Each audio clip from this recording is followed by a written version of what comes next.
Hey, welcome to an episode of Chad's Beer Reviews. You know, the Otter Creek Brewing Company out of Vermont has been really blowing up lately. I mean, they made that Russian Imperial Stout that came out in the summer that was amazing. I was surprised. And then a few months ago, they did this collaboration with Lawson's Finest Liquids called Double Dose IPA. That's Lawson, I forget his name, something Lawson on the left, and Brewmaster Mike from Otter Creek uh, in the dark hair. So they've put out another IPA already called Kind Ryed IPA, and then again you can see the Volkswagen bus, the Brewmaster Mike looking very kind of hippie-ish with a dog in the passenger seat there. So I've already got it in a glass. I like these Belgian tulip glasses. I like that Ithaca tulip glass that I used to have better. I used to have 3 of them and I broke all of them, so got a 4-pack of these at the supermarket for $10. Can you believe that? Anyways, so we got in the glass. It looks darker on camera than in real life. It's more. I mean, on camera it looks almost brown, but in real life it's like a burnt umber, just dark orange. I think I can see particulates floating around in it, and it had like a nice, 3-finger head. A little bit is evaporated from the time I poured it to the time we started this. So, anyways, on with the aroma. It's in the general ballpark of like Heady Topper, Gandhi Bot, those kind of like these what I'm calling the New England style IPAs. It's tropical fruit, yes, but at the same time, it's almost like kind of like, for lack of a better word, skunky. It's like has like this, like almost like a incense kind of smell to it. I don't mean skunky like skunk like Heineken or whatever. I mean it has like this like, I don't know. It's like this kind of incense kind of spice to it. I mean, I imagine that it's probably from the rye too, because I mean, rye definitely has a unique aroma and flavor to it. I love the description on this. It says, "Hop on the bus and go out of bounds with this super kind rye IPA from Brewmaster Mike's Private Stash. 6.5 ABV, 60 IBUs. Serving instructions. Just chill, bro." I actually met this guy, Mike, at in Boston when I was at the Beer Bloggers Conference. I'll even put a picture up. So, anyways, no further ado. Let's get a tasting here. Cheers.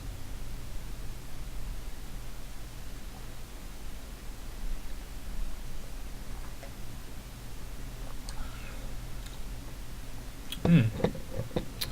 Well, that was really refreshing. I was surprised. Although I didn't really let this warm up. It's pretty much straight out of the fridge. It's similar to all the other New England style IPAs.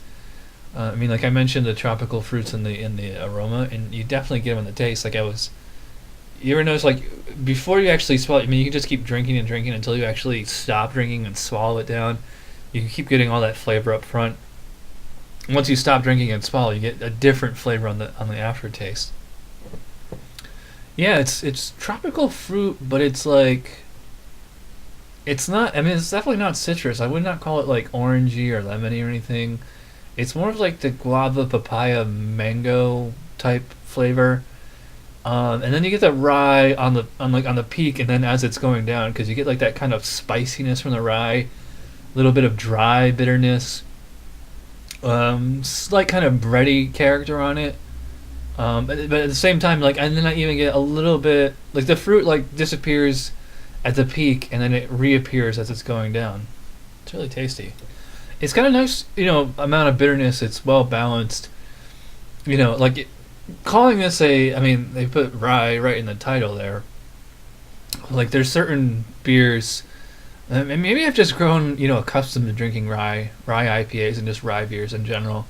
I mean, if you watch some of my really old reviews, I'll be like, man, this is like drinking liquid rye bread. Like, I don't really get that so much anymore. I don't really get that out of this beer. I mean, I definitely get rye. It's more of just kind of complementing the hops. I don't know. The problem is they don't say what hops they use on here. I don't know if they're going for like those, noble hops, Like, we just had the Stone 17th anniversary. It was like super spicy, all those German hops. Um, or if it's just going for, fairly typical normal IPA with a little bit of extra rye to kind of complement the hops. Drinkability on it's really good. Mouthfeel is like really comfortable. For some reason, it just like seems like a little extra cold and wet than most IPAs. It's even though it has rye in it. Rye, I always find rye to be kind of dry. It can kind of just like dry out your palate. It's not doing in this one. It's just it's very moist while it's in the mouth. It's actually refreshing while it's in the mouth, which is not something you can say for most IPAs. It is lingering, like a little bit of dryness, like almost like kind of like a starchy, pasty, yeasty kind of aftertaste. I've had like way more intense, of that sensation in other beers. Like here, it's like very tolerable. It's only 60 IBUs, so it's in 6.5 ABV, so it's not meant to be like a ball buster, huge imperial IPA or anything. This is just a straight single IPA. I gotta really hand it to Otter Creek. I don't know if it's just this Brewmaster or they're just trying to go like more legit, because up until like this summer, to me Otter Creek had always just been like the Saranac of Vermont, and now they're like really stepping up their game. They did this beer with Lawson's Finest Liquids, which I really liked. I'll review this. I've already had this, but I'll review it in a separate, like next week. And that Russian Imperial Stout was great. And this is like definitely new territory for them. And they also had like a session IPA, which I've had, but I've never reviewed, so I'll get to that eventually. Anyways, going very long here. So, final word on Kind Ryed. I'll give this an 8 out of 10. It's it's a very good beer. It's a very good IPA. It's not quite up there with the world class Hall of Fame type beers. I think it's very memorable. I think it's unique. I think it's it tastes good and it's easy to drink. It doesn't really have anything about it. It's missing that certain je ne sais quoi factor of just where it's like, wow, that's amazing. Like it's like I'm drinking this and I'm like, yeah, it's really good. Which it's good to be really good. I don't know if there's. Were they shooting? Were they trying to go for a heady topper type thing on this? I don't know. Probably not. But anyways, yeah. So Otter Creek Kind Ryed IPA, 8 out of 10 from Chad's Beer Reviews. Thanks for watching. I will see you guys soon. Bye.